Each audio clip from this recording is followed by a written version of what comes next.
ایرانیوں نے روایتیں بنا بنا کے ہمیں کہا نہیں بھئی ایسی بات نہیں ہے. جناب محمد مصطفیٰ نے جب بدر کے مقام پر ابو جہل اور دیگر کفار کو قتل کیا، 3 دن وہاں رہے.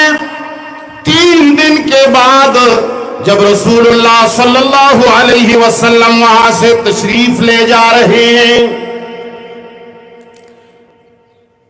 تو روانہ ہوئے صحابہ کرام کے بارے میں بخاری کہتا ہے فَأَتْبَعَهُ أَصْحَابُهُ. رسول اللہ روانہ ہو گئے کنویں کی طرف جہاں مشرکین مکہ مردار پڑے ہوئے تھے. امام بخاری لکھتا ہے فَأَتْبَعَهُ أَصْحَابُهُ.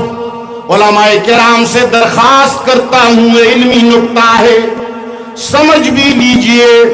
اگر تمہیں راس نہیں آتا تو مجھے جواب بھی دیجئے. اگر میں سمجھا نہیں ہوں تو تمہارے ذمہ جواب واجب ہے.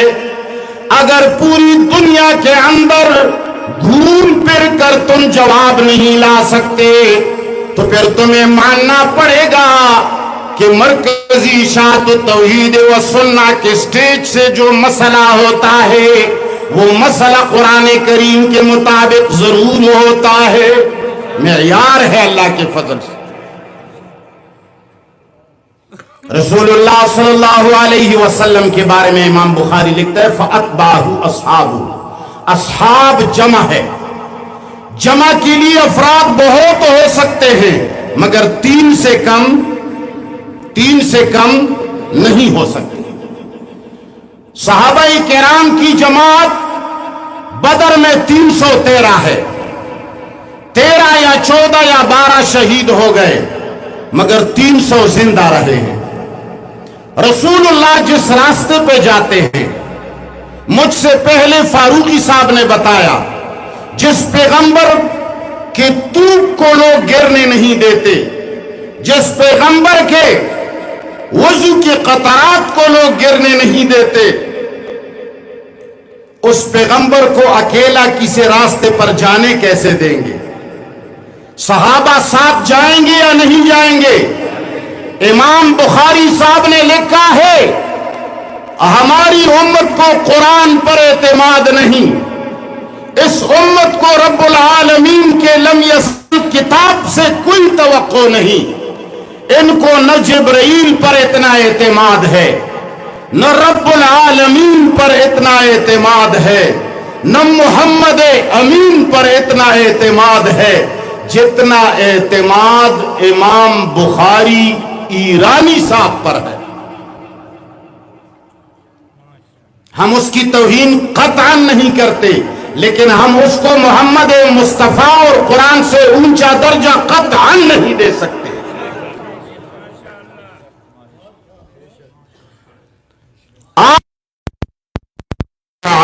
اصحابہ، ہم کہتے ہیں کہ 300 صحابہ سارے رسول اللہ کے ساتھ گئے مگر تنزل کرتے ہیں.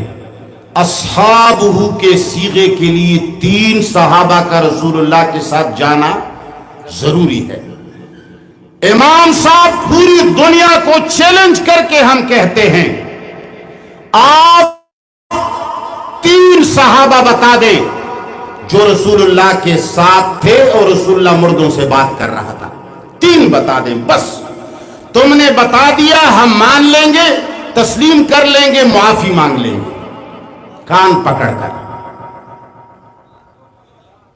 رسول اللہ صلی اللہ علیہ وسلم سے روایت بنا دی، منسوب کی گئی، ایک سند بنا دی گئی اور اس میں انس رضی اللہ تعالی عنہ یا کسی اور صحابی کا نام لیا گیا. جتنے صحابہ سے سماع الموتا کی روایت،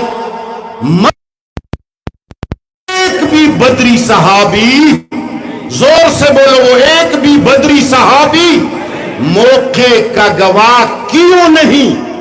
قرآن کہتا ہے وَلَا تَكْتُمُ الشَّهَادَةَ وَمَنْ يَكْتُمْهَا فَإِنَّهُ آثِمٌ قَلْبُهُ. گواہی نہ چھپایا کرو، صاف کہو کہ ہم شیعہ ہیں، ہم نے صحابہ پر بدگمانی کی ہے کہ وہ شہادت چھپانے والے ہیں، صاف کہو کہ ہم شیعہ کرام کو قرآن تسلیم کرنے والے نہیں مانتے، اگر مانتے ہو تو بتا دو، اگر مانتے ہو تو بتا دو وہ کون سا صحابی تھا جو بدر میں موجود بھی ہو اور سماع الموتیٰ کا راوی بھی ہو۔